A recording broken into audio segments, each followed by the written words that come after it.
don't know, it kind of started back when I was about 12. It was just me and my pops and my brother. And my dad, he was ex-Navy submariner. You know, he's a old biker from out in San Diego. And tough dude, you know, but he kind of fell on hard times and addictions and things like that. And we all kind of had to figure out how to go from normalcy to that all of a sudden at probably around the age of 14, you know. And always had bikers in and out, coming in and out of the house, you know, which I love them, you know. One percenters, they're good people, you know. They get a bad rap, but they're good people.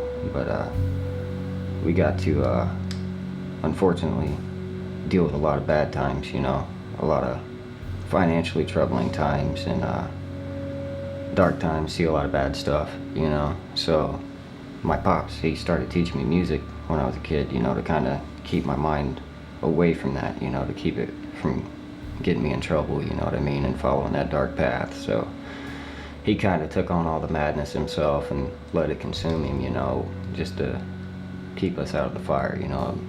And we grew up rough and we grew up really fast, and I don't know, you know, it kind of shaped my music into what it is today, you know, so.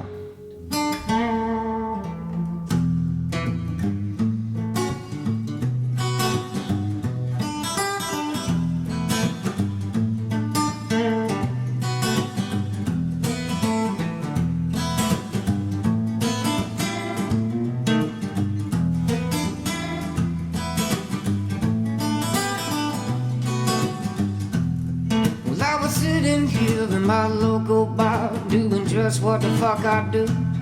With some 6 foot 19 talking to Brick, tried to come a fuck with my afternoon. Well, I was sitting on the stage with some paint on a page, just about to slip up into a groove. When I caught that ugly feeling that hit the envy feeling, now tell me, baby, what I'm to do. You see, I got this 45, and baby, yeah, I've been putting in work. Bitches come talking shit, best believe some bitches gonna get hurt. I got my 45, and baby, yeah, I've been putting in work. If bitches come talking shit, best believe your ass is gonna leave breathing the dirt.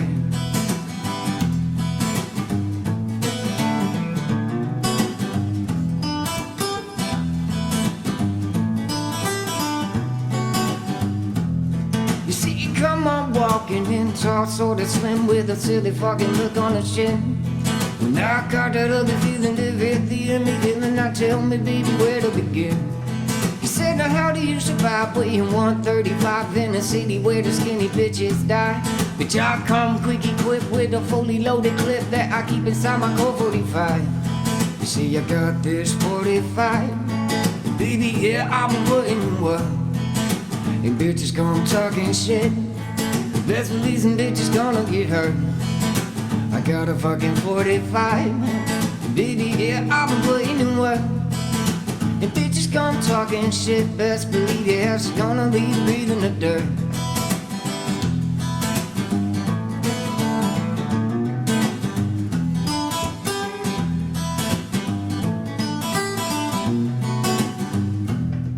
Said you talk a lot of shit for a skinny white boy. It's a wonder how it is you're alive.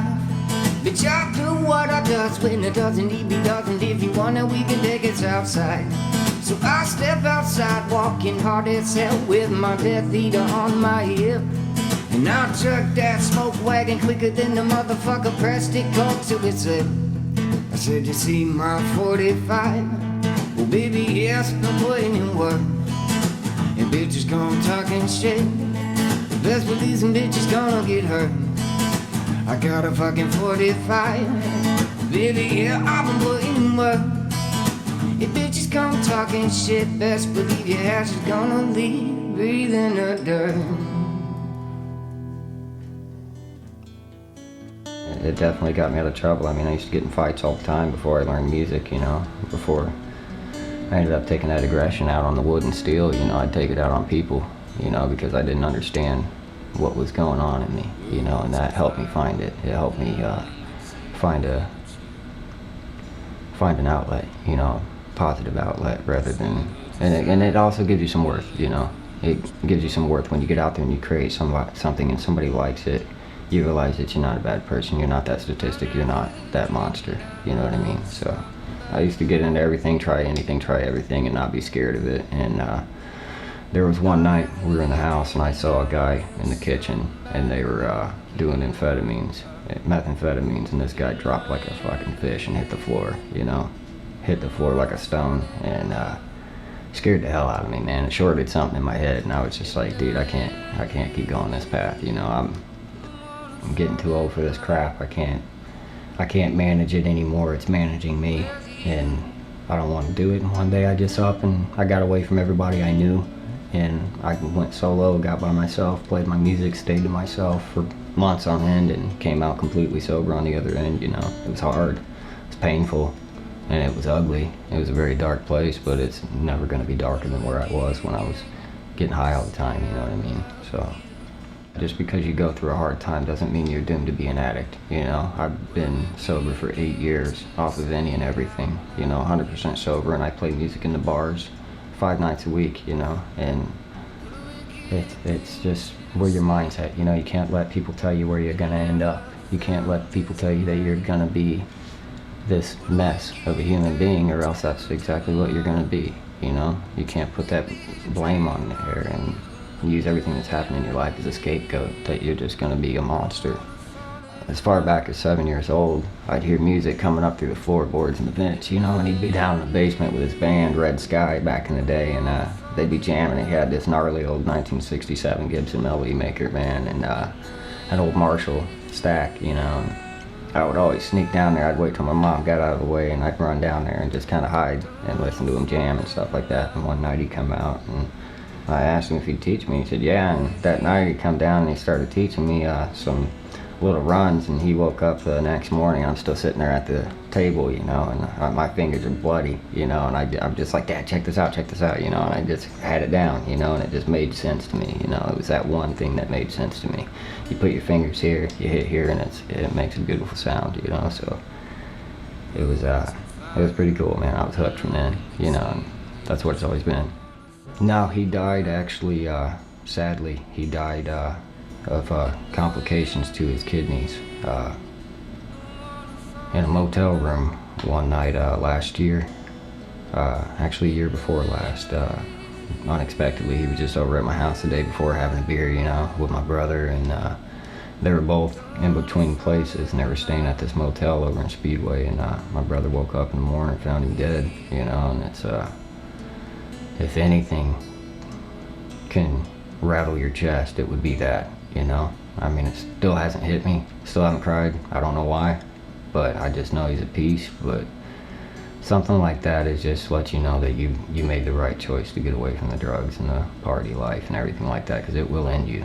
I mean, that guy was like a brother to me, man. I mean, I know that sounds weird because he was my dad, but I mean, we did everything together. That dude brought me through the fire and kept me from the hell, you know, kept the dogs at bay, and I will forever be grateful for that, because without music I'd probably be a junkie somewhere, honestly, dude, or dead, you know.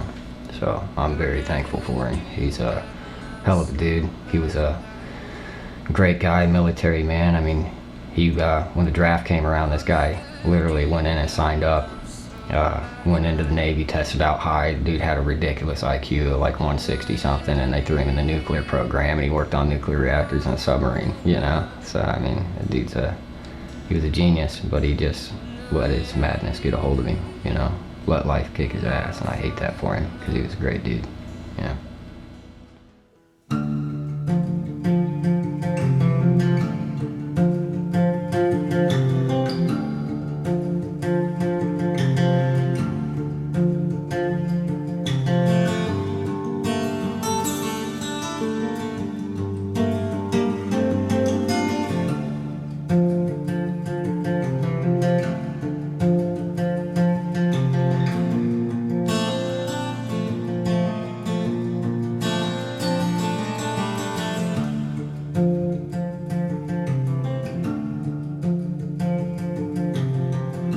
Sitting here alone in the dark tonight, waking difference up in the firelight. I can feel it bumping in my chest. I feel it taking my bones. again.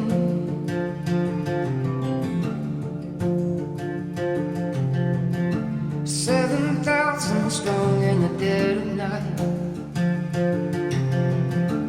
moving through the dark over firelight. I can feel it bumping in my chest. We're been bound by blood and bone.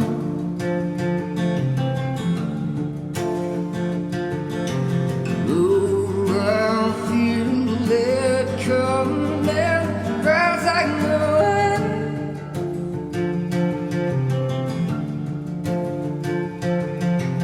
Oh, yeah, we stood there unafraid to die. It never off away. We'll burn Valhalla down tonight.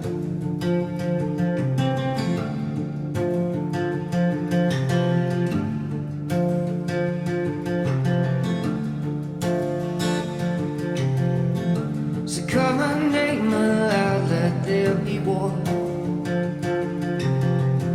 'Cause in the dark we'll live, oh the hell that dawns. I can feel it bumping in my chest. I feel it in my bones again.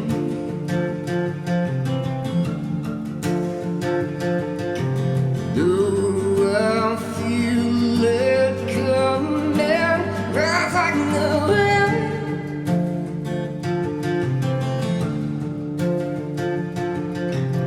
Oh, yeah, we stood there unafraid to die. It never off away. We'll burn Valhalla down tonight.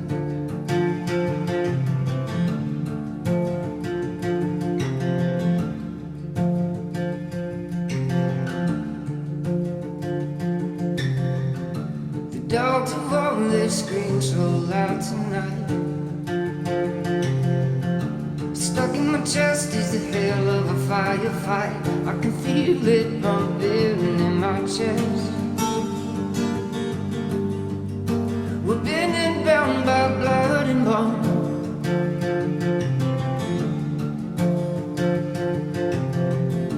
The Valkyries are swarming overhead.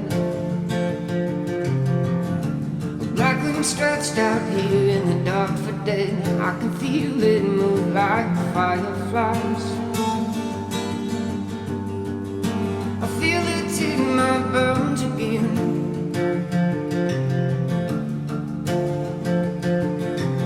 Do I feel it coming, rise like no wind.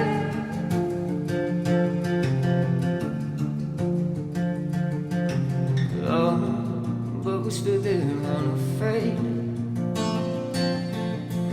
to die in a never off away. We'll burn Valhalla down tonight.